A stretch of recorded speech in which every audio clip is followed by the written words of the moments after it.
Ngayong mahal na araw, silipin natin ang buhay at pananampalataya sa likod ng tradisyong penitensya na patuloy na isinasagawa ng mga Pilipino. Pero bago yan, panoorin natin to.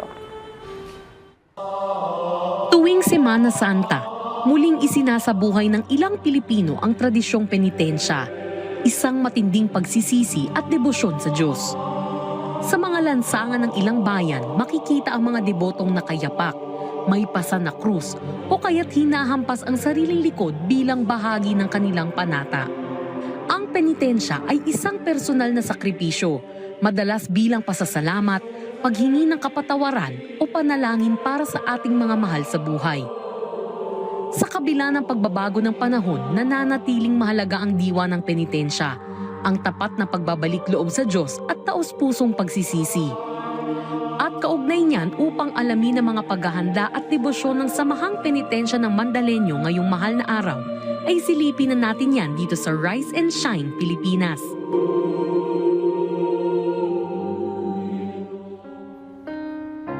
At ngayon po ay makausap po natin ang namamanata na si Christopher Reyes, gayon din ang coordinator ng samahan na si Jaime de la Cruz. Magandang umaga po and welcome dito sa Rise and Shine, Pilipinas. Gandang umaga din po. Good morning po. Umaga po. Opo, good morning. Sir Jaime, matanong ko po, paano nyo po pinaghahandaan itong ng inyong samahan, yung taunang penitensya mula sa pagpaplano hanggang sa araw po ng penitensya? Pagpasok po siya ng February, minimitin na po namin yung mga bawat grupo na magpipinitensya para sa mahaba yung preparasyon paghahanda nito kasi hindi po biro basta-basta yung gagawin ng pamamanata. 2 araw po kasi Thursday and Friday po siya. Kaya pagdating po ng February, ayusin na po namin lahat para pagdating po ng Holy Week, planado na po lahat, wala na pong tagabal na gagawin. Okay. Punta naman tayo kay Christopher, no? Gaano na po kayo katagal na mamanata at paano nagsimula ang panata ninyo? Good morning. Di bali, I'm third generation na po ako na penitente. So, yung naghahampas.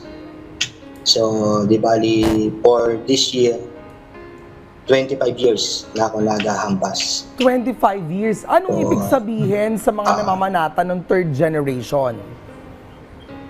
Di bali, parang salin-salin lang. So, from my tito to my cousin, tapos ako na ngayon ang gumaganap. Kumbaga, parang sa amin kasi parang sa buong 25 years, parang salin-salin na lang din yun eh. Yung panata tradisyon na yan eh, ng penitente.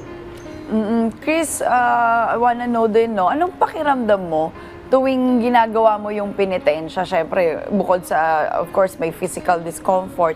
Pero yung emotional ba? Anong pakiramdam mo? And may specific ka bang inihiling sa Panginoon? Kaya mo ito ginagawa taon-taon?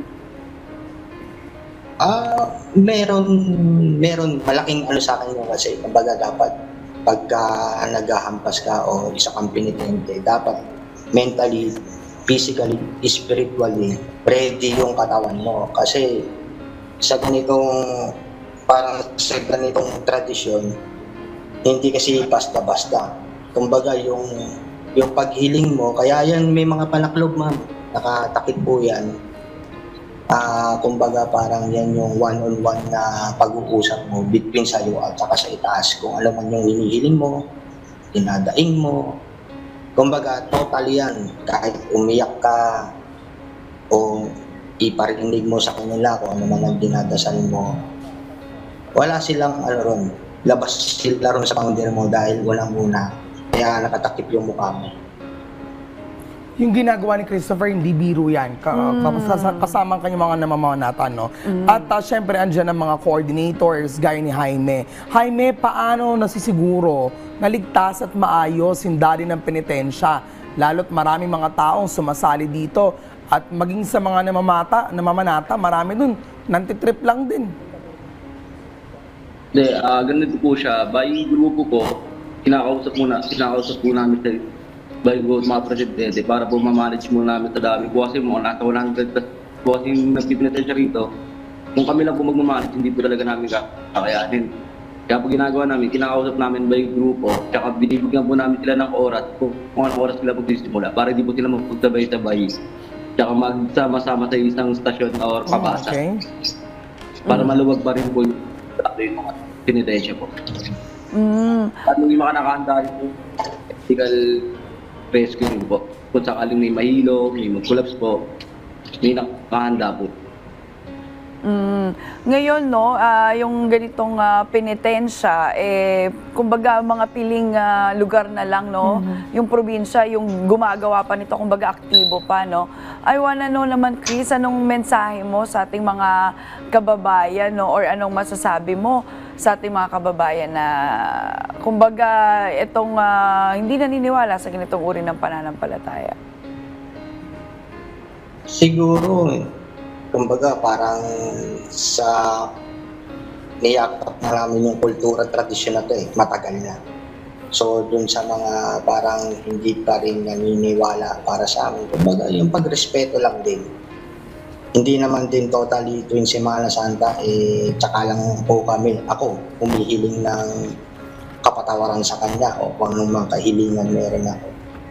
Meron ding sense sa sarili namin na kaya namin ginagawa to ay para hindi naman totally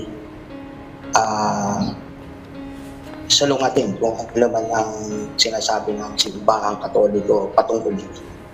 Alright, on that note, Kumbaga, para sa amin, kumbaga, sagrado pa rin namin na inaalala to yung Semana Santa. Kumbaga, parang sa kaunting oras na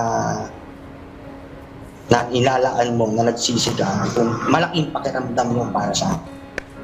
Yun yung parang pinaka-sense nun kung tuwing gumaganap ako taon-taon ng Semana Santa.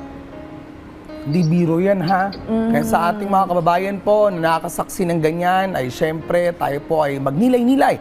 At wag po natin hayaan na mawala yung mga gantong klaseng mga tradisyon at kultura na meron sa ating mga Pilipinas na talaga mas nagpapalapit pa sa ating Panginoon. Maraming salamat po sa pagbibigay ng oras sa amin ngayong umaga, Christopher Reyes and Jaime de la Cruz. Thank you. Maraming salamat din.